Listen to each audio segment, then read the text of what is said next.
Hello and welcome to Life Beyond the Numbers, the podcast for those curious about creating a more fulfilling work life. Every business boils down to two basics, people and money. Here we focus on the human side. Numbers matter, but people matter most, and people drive performance. I'm Susan Nichriadon, your host, a coach, consultant, facilitator and author of Leading Beyond the Numbers. It brings me joy to speak to people and explore together how, although we share many similarities as humans, each of us navigates the world through our own unique lens. This adds intricacy to our interactions and contributes to both the depth and difficulties of interpersonal relationships. Join us for stories, strategies, and insights to help you lead your life beyond the numbers. Today, I am delighted to welcome Liz Jarman to Life Beyond the Numbers. Liz, you're so welcome. Great to be here with you. Thank you. And the number we're going for this time is a little bit different because maybe it's the number of years in the organisation you've been in. And to that point, earlier this year, I saw a post you put out on LinkedIn announcing your departure as CEO of Living Goods and announcing your successor, and also saying that none of this would take place until January 1st, 2025. So you gave this huge lead in to leaving and you already have your successor. Now, we talk a lot, I think, in organizations about succession planning and getting this part right, but it's not something I've seen personally done very well, often, if ever. So Liz, maybe talk us through a little bit your thinking. Was it your thinking? Was it something in your contract? How did this come about? Well, I think, first of all, I am a planner naturally, but on saying that, I've never been a very good career planner about thinking what's next. So I plan to get stuff done. I know exactly all my holidays for the next year, etc. But when I first became CEO, it was a surprise, I'll be honest. I was an internal candidate as well, but my predecessor left with just 3 months' notice. No discussion on succession planning. I wasn't really ready for it. It was a huge shock, and I had to really think about whether it was something I wanted to be considered for. So I think that was always in the back of my mind, that I didn't want the organization to be thrown into a bit of a shock. That was the case when I took over. The second thing is I had a really fantastic board member. She's my mentor. And she gave me some great advice. She said, very early on, within my first 6 months, she said, Liz, how long do you want to be CEO for? I had an open-ended contract. And I went, oh, she said, have a think about it, because that helps you sharpen what your legacy is you want to leave. And so I was like, woo, this really plays into me being a planner. I'm going to say at least 5 years. And so it did. It really gave me a point of what do I want to achieve in 5 years' time. And I also started to think about, okay, I probably want to leave. So there's the opportunity for me to do another potential big job or something quite different before you're really into your 60s. I'm not there. I'm early 50s now. But I was thinking, oh, actually, it gets quite important thinking about timing at this stage in your career. And do I want to finish my career in this role, or do I want to have the opportunity to try something else or do different types of work? So 5 years felt about right. That would take me up to around being 50.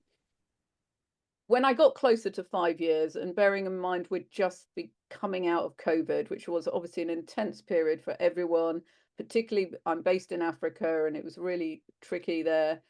I felt I had another 2 years left. So I said to the board, look, I know I said 5 years, but I'd actually like to do another 2 years, but I really want to start thinking about what is the process you want to go through. And I explained why another 2 years. I explained I wanted to leave on a high and things were going really well.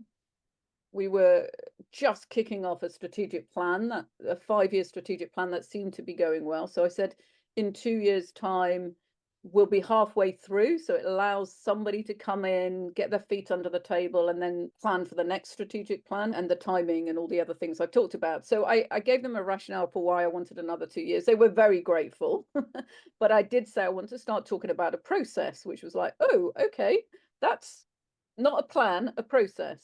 And so we then took our time over a 2 or 3 board meetings. We talked about what were the key decisions that needed to be made and the timing of those decisions. Could I assess if there's any internal potential candidates and what that might look like? And we also agreed to set up a subcommittee of the board. We probably talked about the process over 3 to 6 months, or probably 6 months more, actually. I came up then with that guidance of these are the decisions, these are potential internal candidates that I'm thinking through.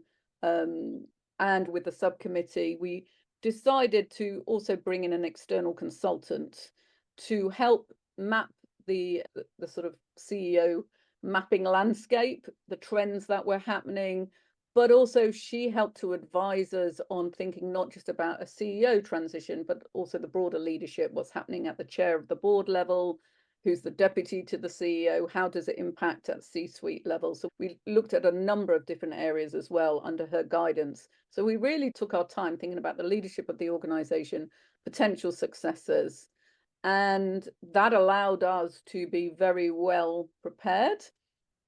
And we had a number of steps of decision making, which allowed it, for me to really recommend an internal candidate.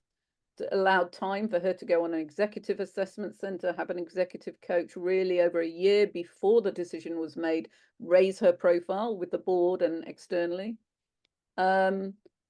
Allowed me to really understand with my C-suite where everybody else was at in their careers, because I knew somebody else was likely going to be leaving similar time. So I was able to have a really open conversation, and we agreed to stagger it by 6 months.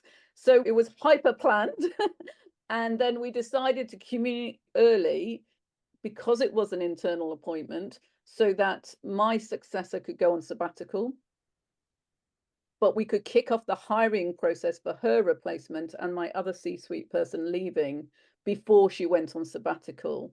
So that was really the driver, so that she was set up for success. She had a team in place from day one, and actually they're going to be in place before she even becomes CEO, and things are going well. And I think the last thing to say is I know, having done it, change is hard for any organization, and particularly at CEO level, that I think it's much easier if the organization is doing well and it's well planned.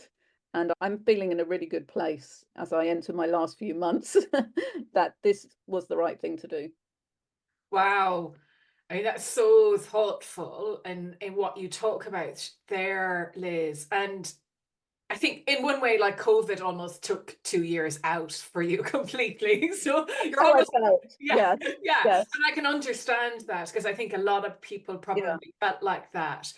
And so did you advertise this position at all, or did you just focus internally? I know you said you brought external consultant in, but what was that part like? Well, I agreed as part of the process that there were 3 options. We either just appoint internally, we go to market, but consider internal as well, so a hybrid, or we just go to market.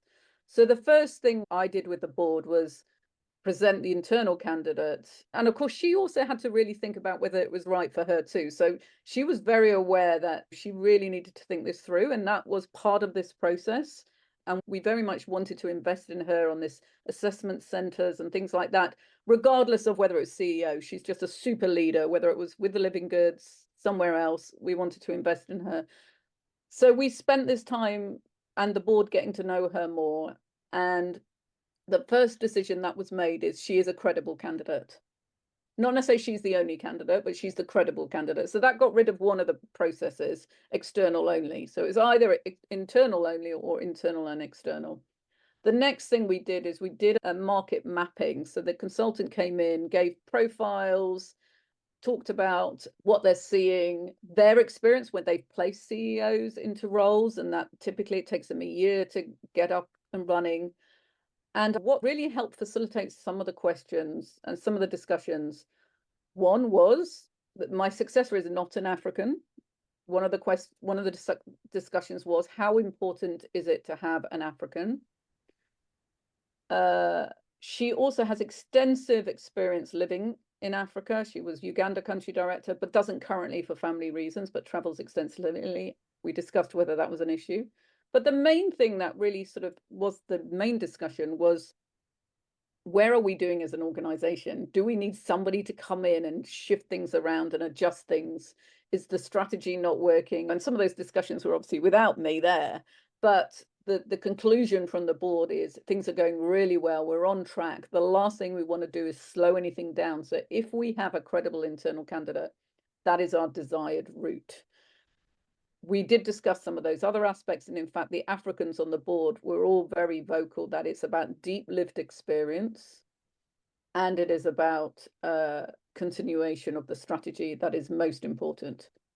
However, we did then enter in a different conversations about succession pipelines and how it would be absolutely critical that her replacement, so her deputy, was an African. And in fact, we've just done that hire. And secondly, we would move to a co-chair role with an African co-chairing the board and eventually taking on the chairing of the board. So we would continue on a journey to have much more African representation than we did 10 years ago when I started at the organization. We've got significantly better since I've been CEO, but we move it even further. But don't make that big leap just for the sake of it right now. Yeah, that's so interesting. And you were an internal candidate. So there was that continuity, and continuity is massive. And I really like what you say. Well, things were going well, so we don't need to disrupt everything. We have the right candidate. But also you are bringing in new people by replacing her. Now, I'm assuming that person is coming from outside the organization, actually. But there is some disruption, which is always helpful too, I think. Yeah, and it's interesting. I had a long conversation with actually our Chief People and Culture Officer about that role, her successor, which is on sort of the deputy role, if you like. Of course, we did advertise that internally. And whilst there were a number of candidates almost ready, not quite, but we did have a lean towards external, because I do think you still need new blood into the organization. And so the two C-suite roles that are new, her replacement and somebody else that has left, are external. And I think that also allowed my successor to shape what she needed for her to be successful, which could be different to what I needed. Of course, I've helped very much with the recruitment process, but it's really her call because it's her team in the future. Absolutely, absolutely. And Liz, you talked about that question that the board member asked you, your mentor, about your legacy. So what is your legacy for Living Goods? Well, we've evolved a lot as an organization. When I took over, we just got a big influx of funding, but that funding needed match funding. So there's a big pressure to raise a lot of money, but then get a lot of money. So we were scaling really rapidly. So part of, I think, what I have focused on was, how do we scale in a sustainable way, and how do we maintain our culture, which is, I think, quite a unique culture in the not-for-profit world, because a lot of us, myself included, come from the private sector. And so we have a bit of a private sector mindset on how we work, how we focus on return on investment, results, and quick testing and pivoting. We have a lot of what we call unrestricted funding. So it's almost like you develop a business plan and then you fundraise against it rather than do projects that are funded. So that requires a really strong culture. And so I really focused on improving our culture and making sure it stood throughout COVID, but also with rapid scaling. So culture is one area that I'm really proud of. Culture to me includes high performing teams. I think they go hand in hand. It's not just, oh, it's a nice place to work. It's high performing teams, but largely driven because it's a great place to work. So that's one thing. I really built I adjusted the strategy, bringing the team along, bringing the board along. And I have a founder who's the chair of the board. So we've really changed quite a lot as an organization to move to working within a government system and with government taking the lead, rather than us being a parallel system to government, which I think is also really critical. And then the other sort of, I guess the other two areas I would say is, one is our digital journey. We're an organization that believes digital tools are a really game changer for driving results. And I was able to, it's definitely not me, but under my leadership, all three countries we work in, the governments have now committed to digitize their community health workforce, which is massive. And I would never have expected it, if I'm honest. There's quite a lot of other things. There's a big funding opportunity right now, which could be game changing, that I'm going to be handing over, which is fantastic. So I think lots of pivots and adjustments. And probably one final thing, I've actually de-investing in one country. I'm reducing our size in one country. And again, I wanted to do that before I left. It feels the right time to do it. We had 10 years in this country doing amazing work. But with our government-led strategy, it wasn't as aligned or affordable to continue doing direct implementation. So we're really coming back to a much tighter, smaller role there, while we work with getting the government to a place where they start taking it on. But that required us to shrink down and halve our workforce and our support. But absolutely, let the country directors owned it, led it, believes in it. And it's hard letting go of staff, but I also wanted to do that before I left. So it's all ready to go for my successor. Fantastic. Wow, there is so much in that, Liz. But I guess the transition, right? From the time you made your mind up to the 31st of December. And you knew all along in one way. It sounds like you haven't lost an ounce of interest, right, from my perspective, which is often the challenge, I think, in organizations when somebody makes up their mind that they're going. And not only the person leaving starts to lose interest, but other people begin to leave you out of things because you're not going to be there. And suddenly you're not invited into the meetings that you were. And it can be a really, really difficult period, I think, for a lot of people. So how have you navigated all of that, Liz? Yeah, it's a weird one, because I mentioned this big new funding opportunity, which really my successor has owned, which was completely the right thing to do. She is now on sabbatical, which I'm thrilled about because she's getting re-energized. So the weird thing is I'm having to get into some details I never even used to get to, because I'm doing her job as well. So it's almost the opposite right now. It's like, oh my goodness, there are things I'm having to, like, I'm sorry, you're gonna have to take me back, explain this, explain that, because I'm doing her job with a lot of her team are stepping up as well. So in a way, right now, it's hyper busy. She's back. I'm counting the days. She's back in 2 weeks' time. And I'm thrilled she's had a break. So I think it's the next few months which are going to be really weird, because we will be developing our 2025 plan. It's always a busy time. Again, very intentional. She took a sabbatical ahead of planning, because it's not my plan, it's her plan.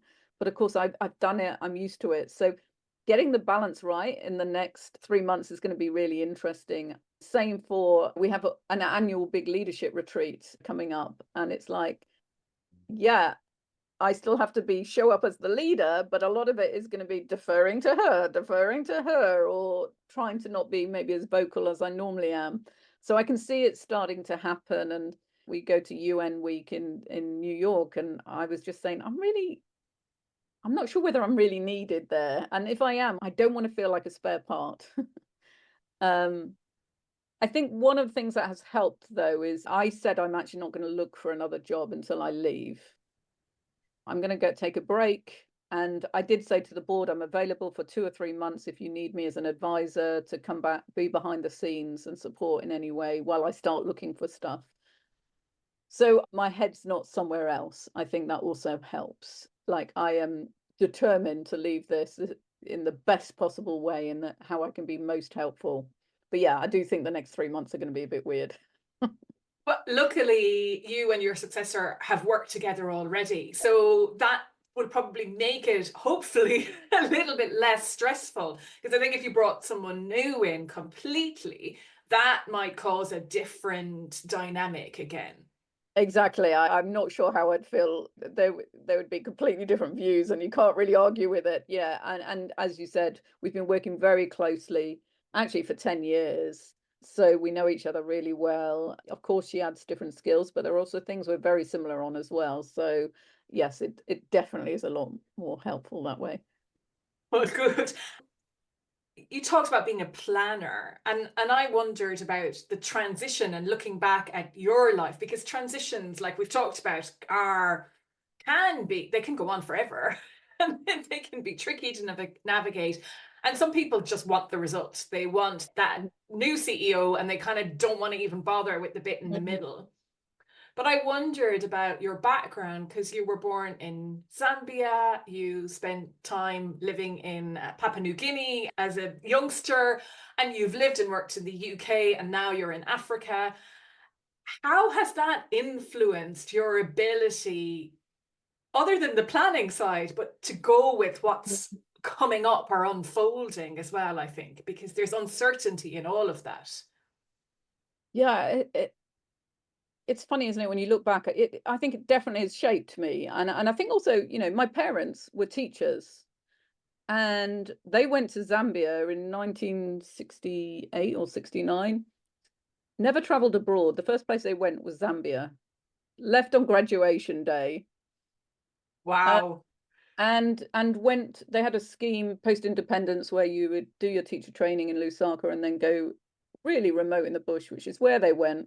A couple of hippies had me in the middle of nowhere. And it's interesting, I don't remember that much, but of course they then had friends and they talked about it. And then they then decided that they wanted to do something similar before their two children were in secondary school. So that's why we went to Papua New Guinea. But I think what that left to me is take risks. And they gave up their job. They went to Zambia and then they came back. They didn't have a job. I think we were living with family, and then they got a job, and then they gave up a job, went to P&G. When we came back, I know they didn't have jobs. My dad went and did a master's. So they were willing to take risks for the experience, and the experience both for us as children, experience for them as adults. And I think I've really taken that on. And I remember always wanting to live abroad as a professional, but never wanting to go straight from university because I felt I wanted to add value. And so whilst I say take risks and like change, I worked for Sainsbury's for 17 years. So one could argue I don't like change. And I'm just leaving Living Goods after 10 years. But within both organizations, I've constantly either gone after new opportunities or opened myself up and been very curious and got myself in positions to take on projects. Sainsbury's, I was seconded to Kenya actually for 4 months. My idea to look at things, I put the proposal together. I've really always tried to embrace new ways of looking at things, and I've never been that focused on going up a ladder. I remember my big promotion at Sainsbury's to the level I was at before I left. And the director, who actually became the CEO, I remember him saying, "Oh, Liz, I just assumed you were at that level. I never realized you weren't." And I was thinking that's sort of the compliment, that you're already operating at that level. And being at that level wasn't that important. Of course, you want to be paid fairly, etc. So I think I've been more embracing of opportunities and learning, etc. And I remember when I moved, so I took a career break. So I wasn't quite brave enough to leave Sainsbury's. I had a nice flat in London, nice salary. I was doing more and more work on the development side. I'd been working in Fairtrade, and I was on the board of Fairtrade. I had a couple of job offers, but it didn't pay anywhere near I was on. I wouldn't have been able to afford my mortgage. I hit 40, I was single, and I just thought, well, you weren't expecting that in your life, but actually that gives you the opportunity to do stuff others can't. So go on a career break, go traveling, go and learn to scuba dive and other things you always wanted to do. And then I said I'd go to Kenya to do pro bono work with Fairtrade Africa because I knew I'd be bored traveling for a whole year. And essentially I never went home. So I took that leap again, rented out my flat, realized a mortgage can be covered. I can live on very little money, had relived a bit of my youth, and was sort of going to step off the rat race. And before I know it, I've been there 12 years and I was CEO after 5, which was never expected, was not what I was trying to do. But again, I think I was curious. I asked questions, I challenged things, strategy. And so I was asked to do different things. So yeah, I do think a lot of it I can blame on my parents. Don't we all? But I love what you said about the risks for the experience. That's what your parents instilled in you, which is incredible. And so many of us might never take the risks for the experience. And it becomes that mathematical equation, doesn't it? Yeah. Almost. You look at the numbers. And as somebody reminded me, and it helped me write my book, is numbers don't make decisions, people Yeah. do. And Yeah. often you just have to step away from the logic and the rational and go with actually just creating possibilities. And I have to keep reminding myself right now, because I'm doing exactly the same. I've left a job I love, a salary which is great, a place I live that is wonderful, and I'm giving it up. And like people look at me and they go, "What are you going to do next?" And I go, "I don't know. I've been fortunate I can save some money, but yeah, my logic goes, you idiot, what are you doing? You've got bills to pay. Your husband has a startup, he doesn't make any money, but he works really hard. What craziness is it?" And obviously I do feel like that at times. But then I just think I've done it all the way through my career and look where it got me. I wouldn't be in this position if I hadn't done it.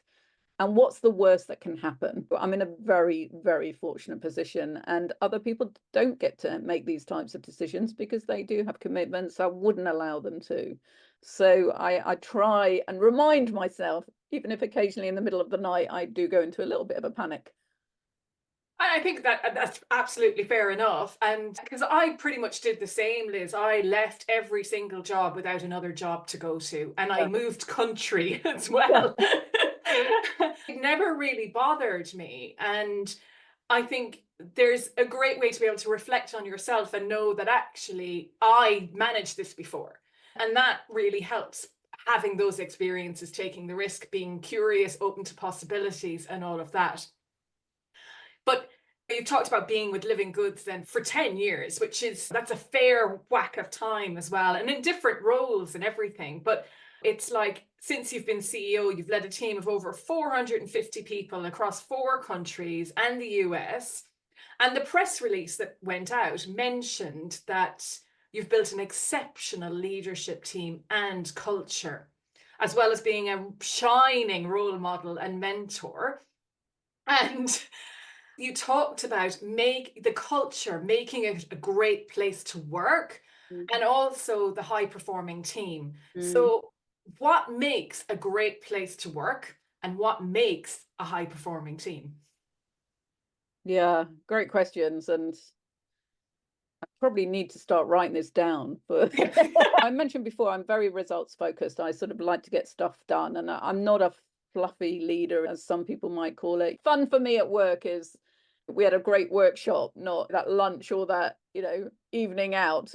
But on saying that, I know that's really important to a lot of people, and to get results, you need people to be highly engaged and feel very valued. So I think when I became CEO, I really recognized that I had a responsibility just to bring that to life. When I became CEO and it was announced, and as I said, this was 6+ years ago, and it was a surprise to me as well as the organization. And I had so many emails, mainly from women in my organization, quite junior, saying, "I never thought I'd be led by a woman.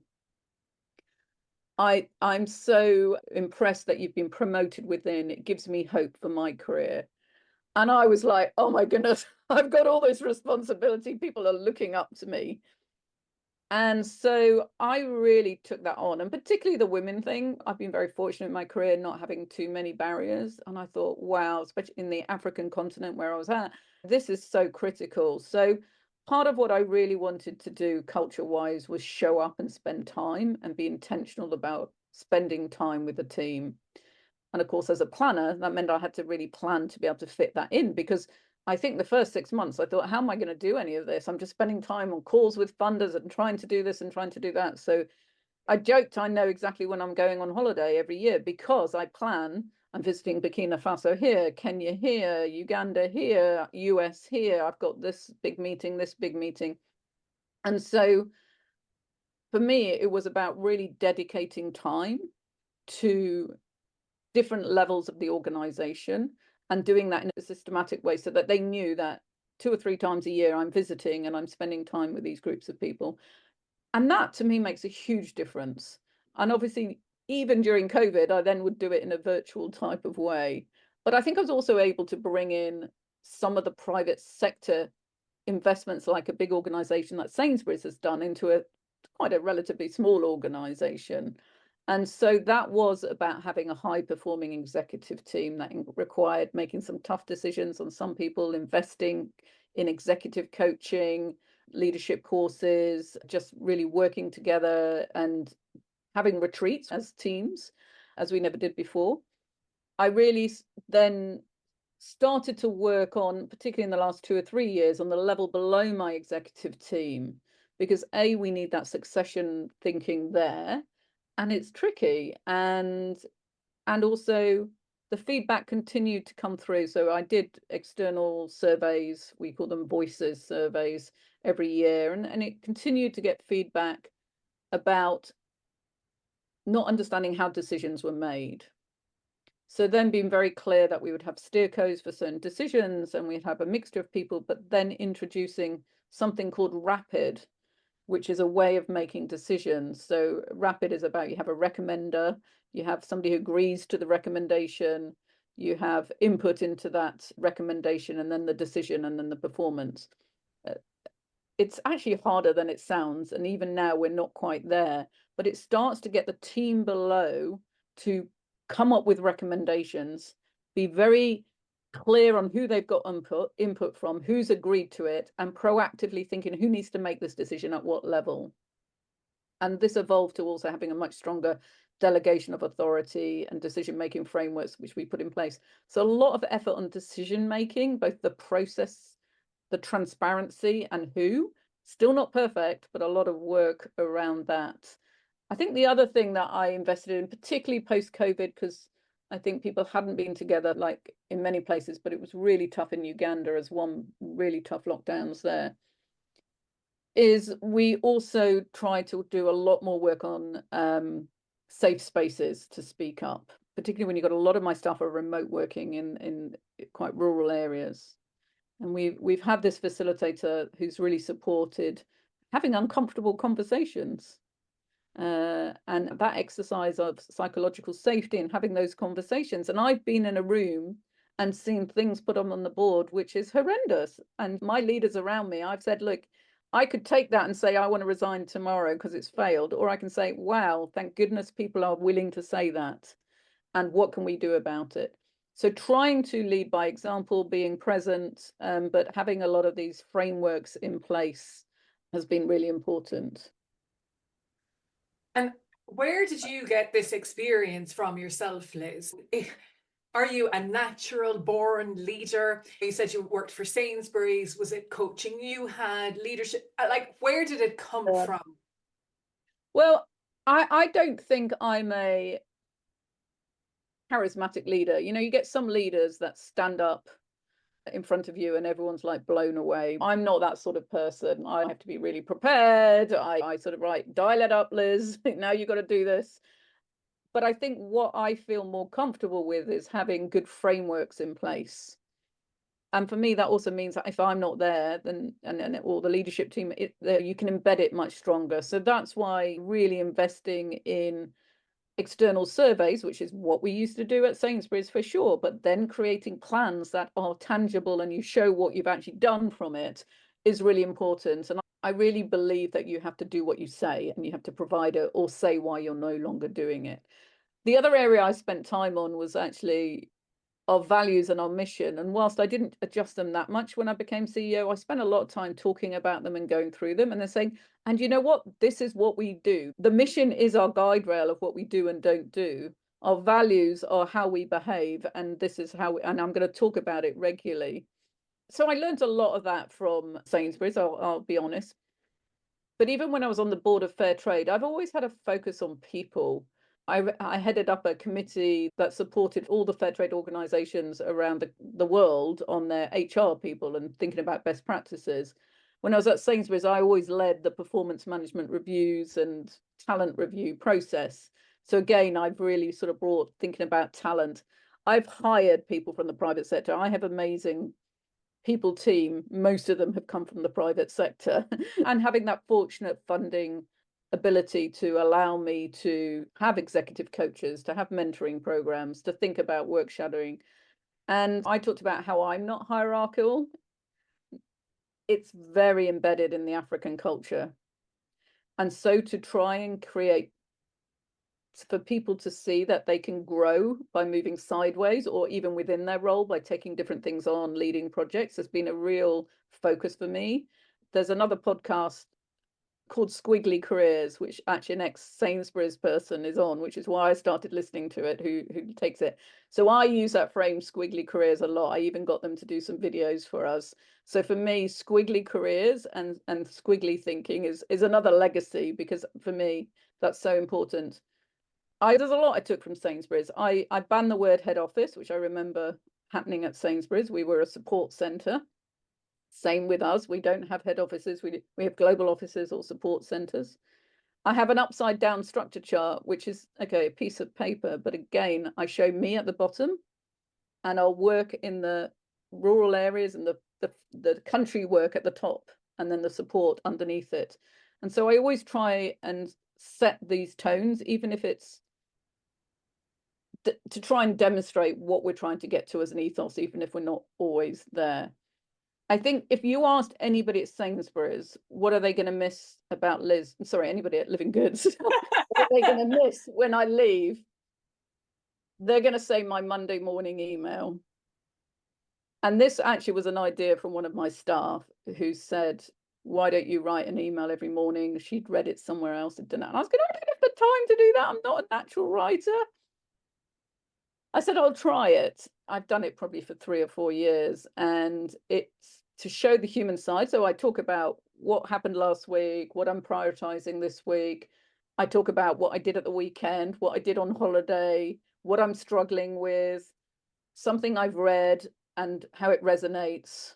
Last week I wrote about different ways of delegating that I'd read, and we all need to get better at delegating. I tell you, it takes up probably an hour of my time a week. I collect things as I go along and put them in a folder.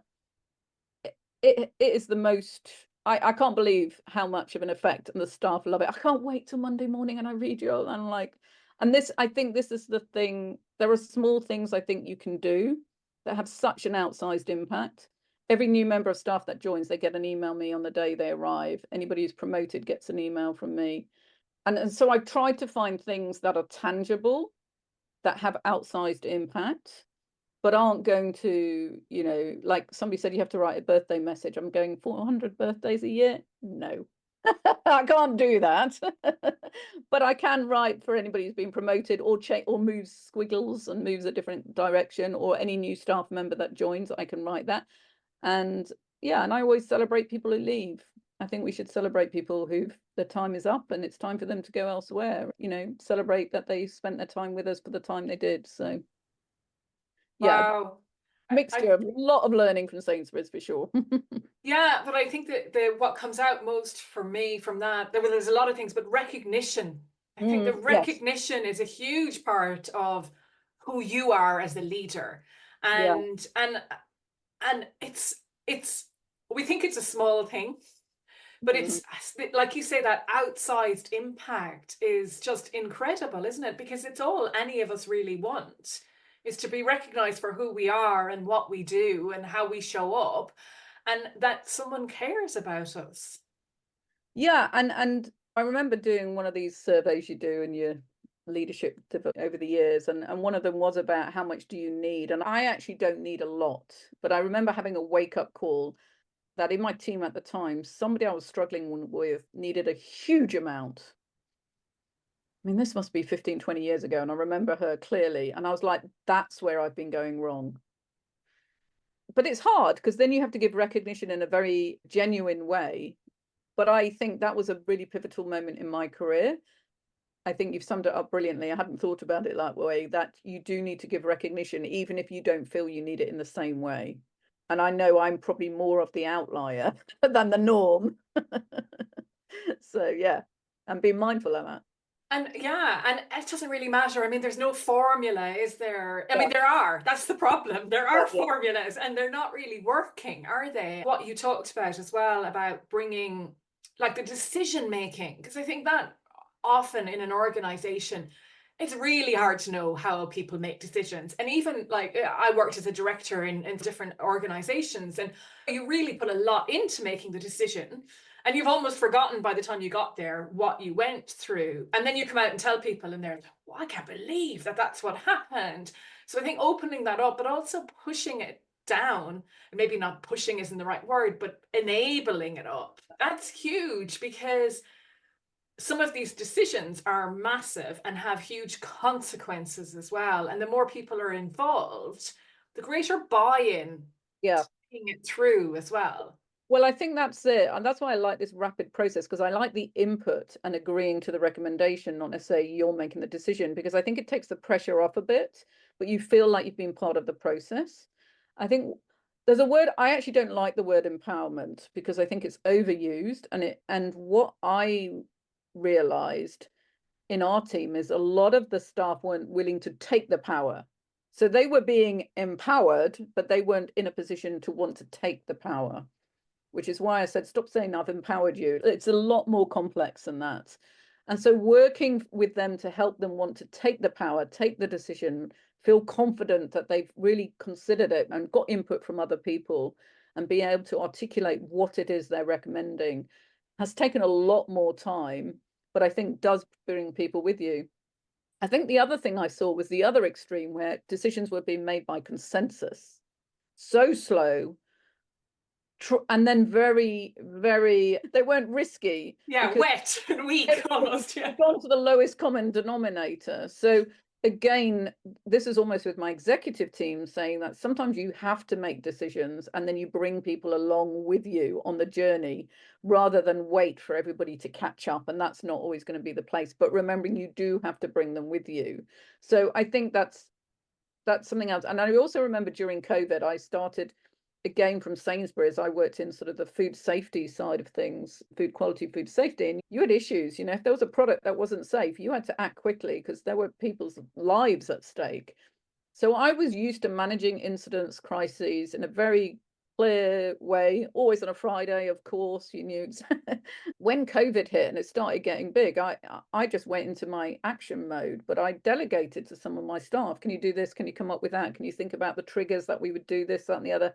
And they were just completely lost. And I just realized, again, this is probably classic situational leadership. Okay, I'm rolling myself sleeves up. I'm getting stuck in. I am doing this. I'm leading this. I'm doing this. And when you need to go in and when you need to make fast decisions and move things forward, and then making sure you step back up. So I think that's the other side of it, is being willing to make those decisions when they require it, but when they don't, how do you facilitate others feeling comfortable to make decisions?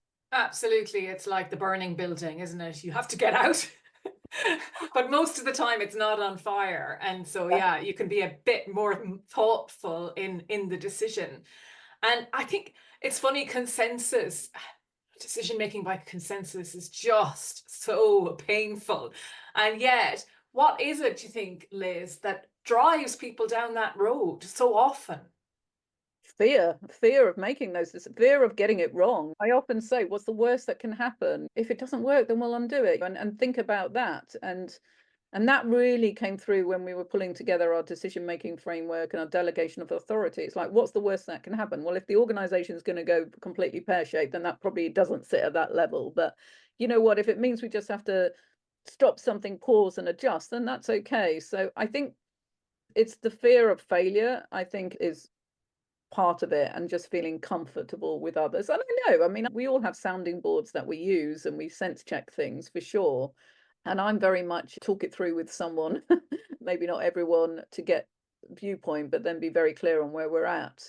Fairtrade was an interesting organization because it's represented farmers, and I did a bit of work there for a couple of years, but it is all about collaborating and representation, and it's so slow and so painful. And I'd been in a fast moving retail environment. It just did my head in, to be honest.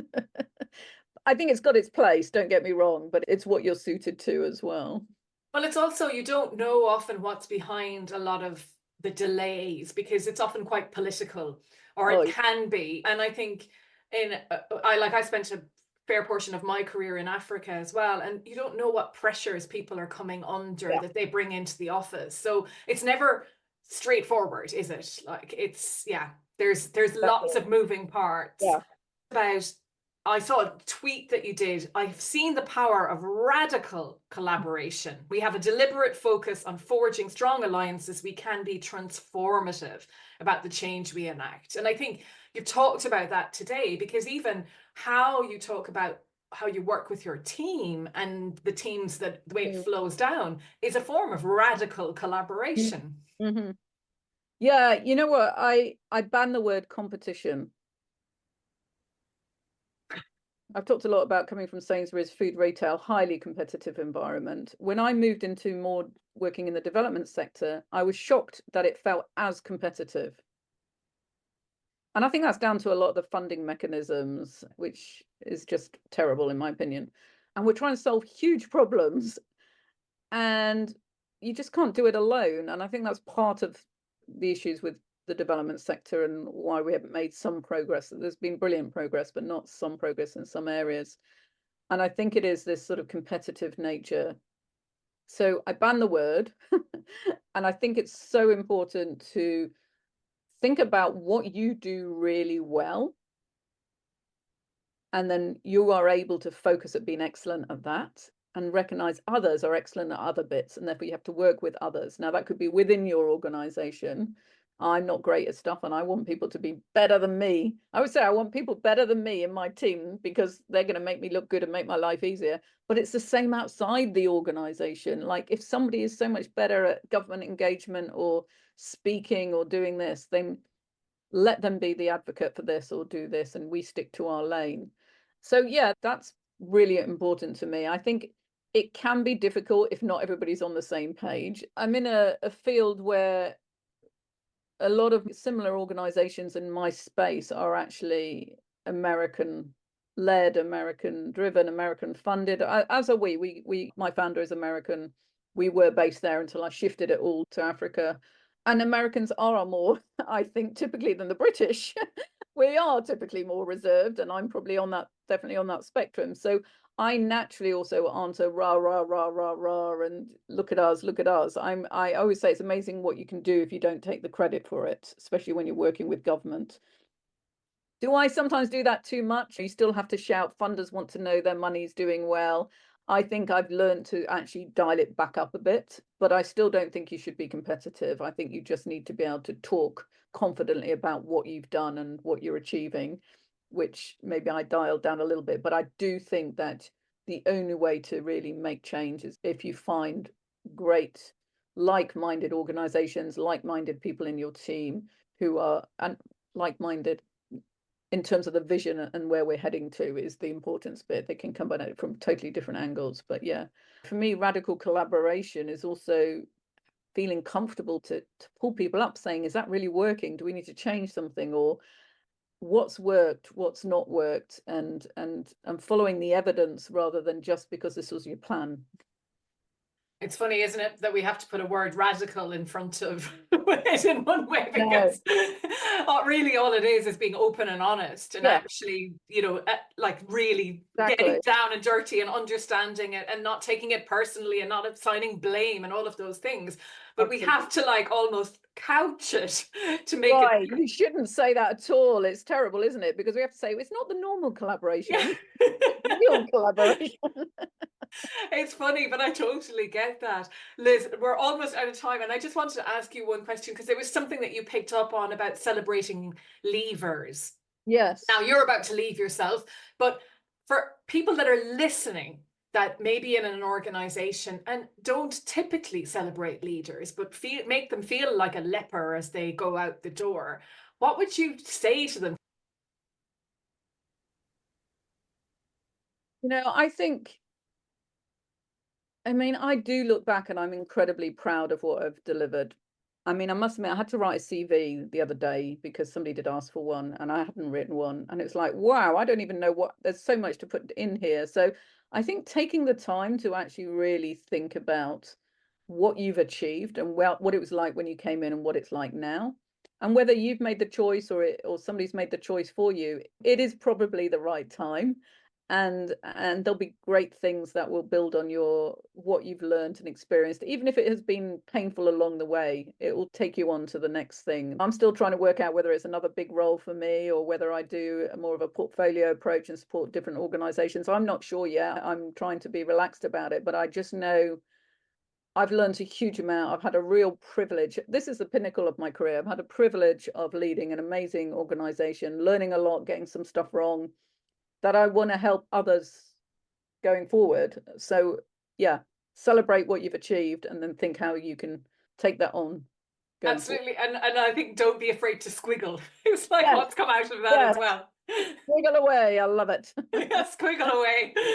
Liz, if anyone would like to connect with you, offer you a job, whatever it is, how might they do so? Yeah, I'm on LinkedIn. I'm happy for you to share emails, whatever. I'll put your LinkedIn into and people can connect that way. It's probably the easiest. Yeah. And I'm still at Living Goods for another till December. So, yeah. But that might be a 3-year transition as well. You never know. Exactly. But yeah, no, this has been really great to have this conversation. It helps me think about what's next. So thank you, Susan. You're very welcome. That's even better. I love to hear that. No, thank you, Liz. And you've been very genuine in sharing your experience. And I've really enjoyed where we've gone today. So thank you so much for that. Wonderful. Thank you for joining me today on Life Beyond the Numbers. If something in this episode resonated with you, I'd love to hear your thoughts. And if you've enjoyed this conversation, please take a moment to leave a review. It helps others like us discover this podcast and join in our conversation. Until next time, keep exploring the human side of work life.